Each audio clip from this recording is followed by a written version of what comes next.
또야 사이언스입니다. 중학교 2학년 과학 7단원 세 번째 시간으로 오늘은 염분비 일정의 법칙에 대해 정리하겠습니다.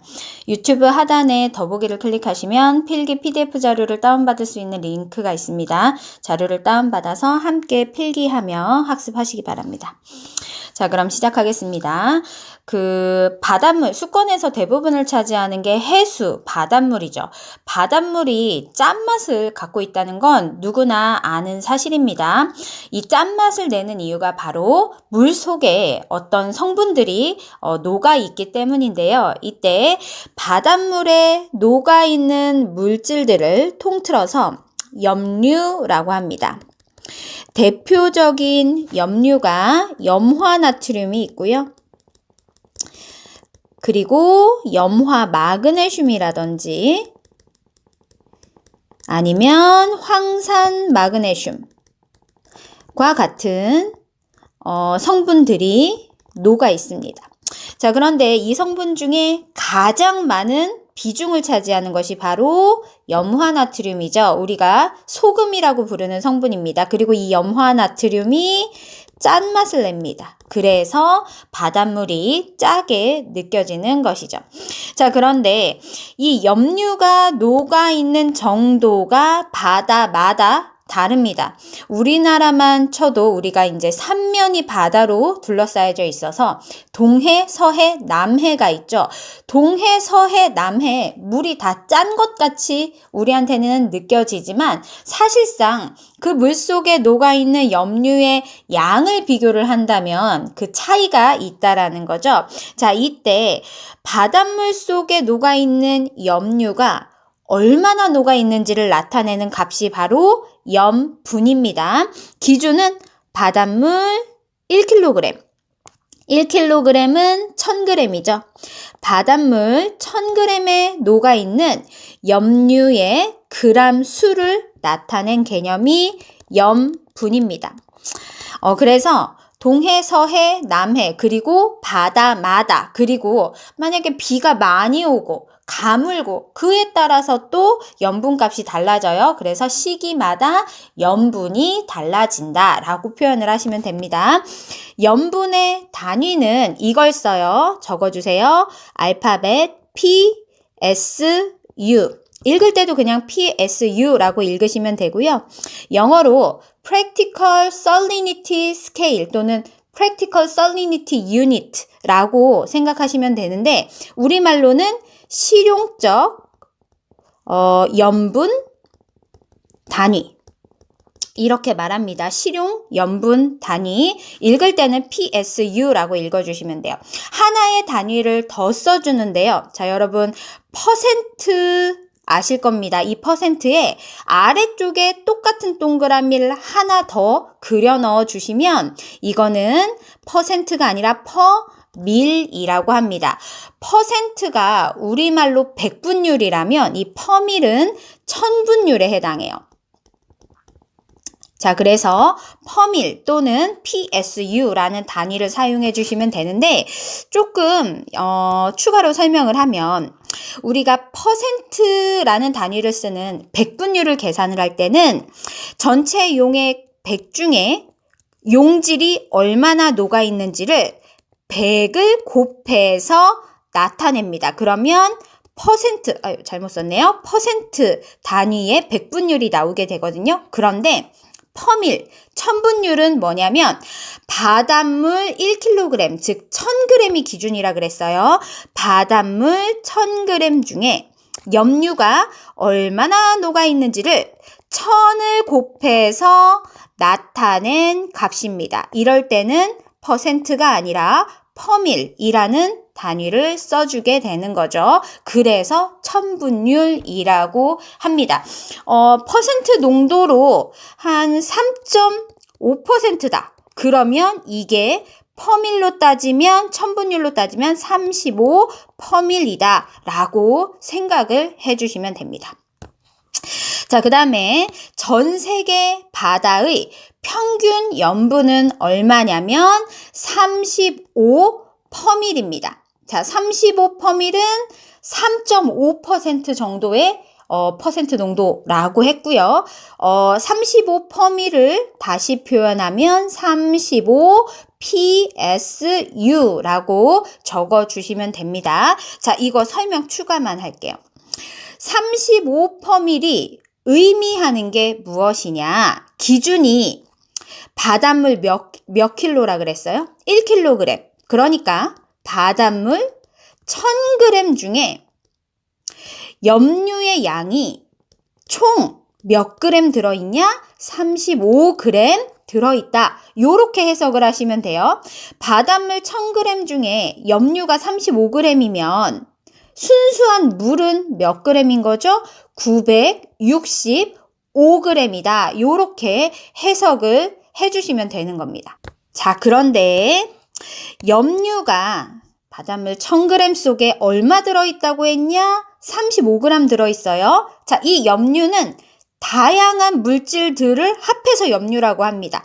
35g을 성분별로 분석을 해보면 요 옆으로 가실게요. 옆에 박스와 같습니다. 가장 많은 게 염화나트륨이고요. 염류 35g의 대다수를 차지합니다. 무려 27.2g 정도가 염화나트륨이에요. 그 다음은 염화 마그네슘인데요. 3.8g 정도가 염화 마그네슘입니다. 황산 마그네슘은 1.7g 정도 되고요. 황산 칼슘은 35g 중에 1.3g에 해당한다고 합니다. 황산 칼륨이 0.9g 정도가 되고요. 나머지 미미한 성분들을 합치면 0.1g 정도가 된다고 합니다. 이렇게 다양한 바닷물 속에 녹아있는 성분들을 합쳐서 염류라고 하는 거고요. 그 염류가 바닷물 1000g을 기준으로 했을 때 얼마나 들어있는지를 나타낸 값이 염분에 해당합니다.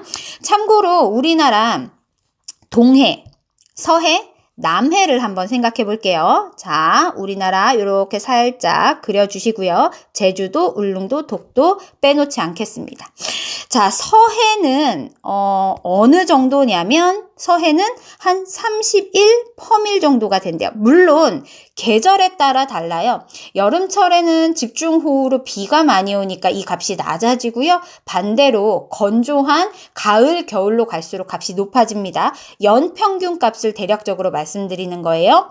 동해는 한 34% 정도가 된대요. 그리고 남해는 33% 정도가 된다고 알려져 있습니다. 자, 이 지금 보시는 것처럼 바다마다 다르다라는 거예요. 염분값이. 참고로 서해 바다가 가장 염분값이 낮은 이유가 뭐냐면 우리나라는 동고서저형이죠.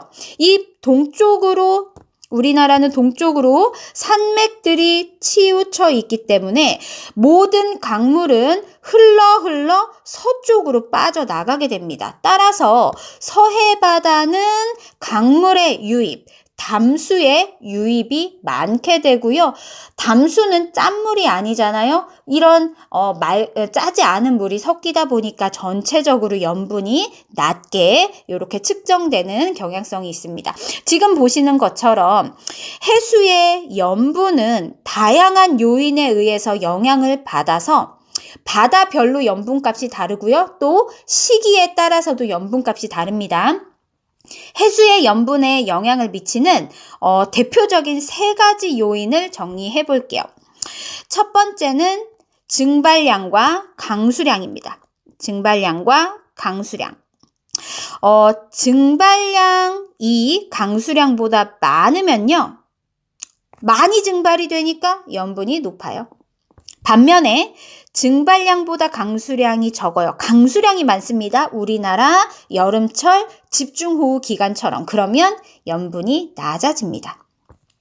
두 번째 요인은 강물, 담수가 유입되는지 여부예요. 담수가 유입되지 않는 경우에는 염분이 높지만 담수가 유입이 되는 경우에는 염분이 우리나라 서해 바다처럼 낮게 측정이 됩니다. 세 번째 요인은 해수가 결빙, 어는지 아니면 해빙, 녹는지에 따라서 또 염분이 달라집니다. 당연히 결빙이 될 때, 얼 때는 물 성분들만 어는 것이기 때문에 염분이 높아지겠죠? 해수가 결빙되는 지역에서는 또는 결빙되는 계절에는 염분이 높아지고요. 해수가 해빙되는 지역 또는 해빙되는 시기에는 염분이 낮아집니다. 그래서 해수의 염분에 영향을 미치는 3가지 요인까지 설명을 드렸어요. 자, 그런데 과학자들이 바다마다 염분값이 다르지만 그 안에 공통되는 규칙성이 있다는 걸 파악을 했습니다. 그게 바로 무엇이냐? 바다의 염분은 지역이나 계절에 따라서 달라집니다. 그러나 해수에 녹아있는 염류 사이의 비율은 거의 일정하다라는 거예요. 그러니까 우리나라 서해바다가 염분이 낮죠.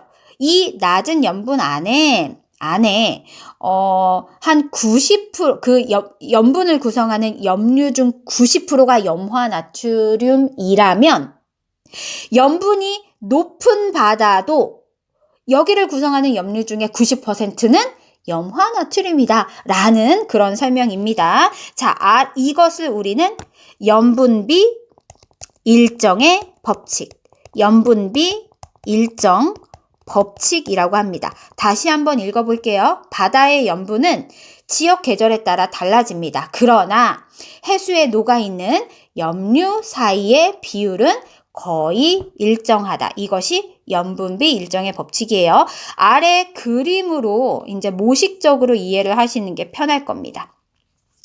첫 번째 비커에 일정량의 해수가 들어있고요. 두 번째 비커에도 같은 양의 해수가 들어있습니다. 바닷물이. 자, 그런데 이 안에 들어있는 염류가 그 양이 달라요. 이 첫 번째 해수는 빨간 성분 2개, 파란 성분은 4개. 두 번째 해수는 빨간 성분이 4개, 파란 성분은 세보십시오. 몇 개? 8개. 그러니까 물의 양은 전체적으로 똑같은데 염류 양이 달라요. 첫 번째 비커는 염분이 낮은 바닷물입니다. 두 번째 비커는 염분이 높은 바닷물이에요. 만약에 이 둘을 섞으면 바닷물 전체 부피는 이렇게 2배로 늘겠죠. 자, 그리고 염류의 개수도 늘 겁니다. 바닷물 전체 부피가 늘면서 염류들이 섞였기 때문에 염분이 이 첫 번째 해수와 두 번째 해수의 중간값에 해당할 거야. 염분이 중간 정도인 해수가 됩니다. 자, 그런데 염분이 낮든 염분이 높든 염분이 중간이든 간에 이 안에 들어있는 빨간색 염류와 파란색 염류의 사이의 비율은 일정하다라는 거예요. 표시해 볼게요. 염분이 이 낮은 첫 번째 해수 빨간색 염류와 파란색 염류가 몇 대 몇으로 존재하냐?